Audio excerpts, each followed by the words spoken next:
Saartjie, die stoute skapie.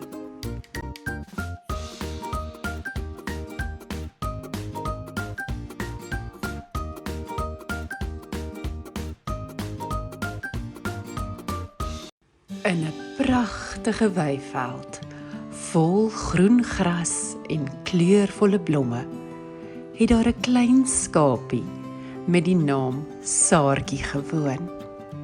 Saartjie was nie soos die ander skapies nie.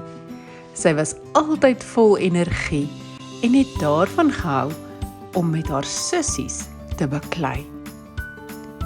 Elke oggend wanneer die son opkom, het Saartjie en haar sussies, Lientjie en Mientjie, na die weiveld gehardloop om te speel. Maar Saartjie het altyd 'n plan gehad om haar sussies te terg. Sy het hulle gestamp, hulle gras gesteel en selfs soms hulle wegkruipplekke gevind en hulle bang gemaak. Lientjie en Mientjie was baie hartseer oor Saartjie se gedrag. Hulle het nie verstaan hoekom sy so stout was nie. Eendag het hulle besluit om met Saartjie te praat.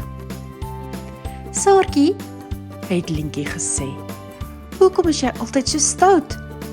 Ons wil net saam met jou speel en gelukkig wees." Saartjie het stil gestaan en gedink. Sy het besef dat sy haar sussies se gevoelens seermaak. "Ek is jammer," het sy gesê. "Ek het nie besef dat ek julle hartseer maak nie. Ek wou net hê ons moet pret hê." Mientjie het glimlaggend nader gestap. "Ons kan steeds pret hê, maar ons moet mekaar respekteer en vriendelik wees," het sy gesê.